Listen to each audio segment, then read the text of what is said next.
Hi, everybody, and welcome. I'm glad that you're all here today, and I'm looking forward to serving as your third party neutral. My name is Michael, and I also go by Mike. I passed out the agreement to mediate, which I'll ask you to please sign at the end of my remarks, and I'm happy to answer questions at any time. I'd like to take this time to go around and have everybody introduce themselves and tell us what they'd like to go by. Thanks, and nice to meet everybody. At this time, can we all come to agreement that I've never met any of you? Great.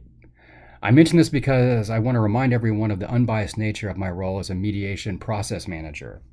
What that means is since grievance mediation is a problem solving process, my goal is the same as the process itself, which is to produce solutions that both sides are in agreement with. Unlike arbitration or court processes, mediation covers a broader scope within the context of the grievance as parties come to their own solutions among themselves. In other words, no one else makes the decisions for you, as it's done by adjudicators and judges.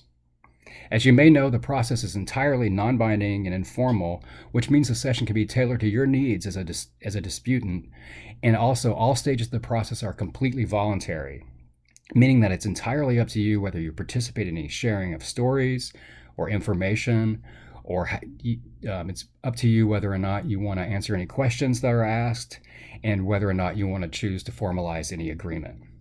As I mentioned, I'm not vested in any particular outcome, but rather finding a solution that all parties can live with. Therefore, there's no need to convince me of whether you are right or wrong, because it's not within my scope as a mediator to make a judgment about this either way. Also, I am not an attorney and I can offer no legal advice. Outside of any information concerning imminent harm to oneself or others, grievance mediation is completely confidential. As your third party, I cannot be called to testify in court or be compelled by anyone else to provide any information shared here.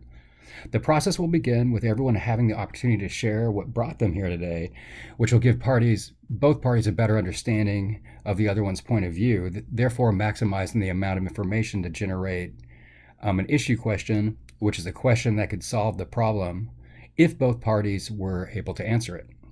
After this, we'll develop interests, which means we'll be exploring the underlying needs of the disputants, which could be also be described as asking the question why. Which is that this will be followed by brainstorming, which will be a non-judgmental spitballing sessions where everyone's ideas go up on the board. We'll follow this with a short break, and when we reconvene, we can break into caucuses for private discussion before moving on to whittle down the ideas into an agreement. If anyone needs to take a break, move into caucuses, or consult with any outside legal counsel, please let me know and you will be accommodated. The bathrooms are right down the hall, and we should all keep in mind that working through disputes isn't an easy task, but I'm confident that it can be done if we take a tough look at the issues that we have before us today. Yeah. Okay.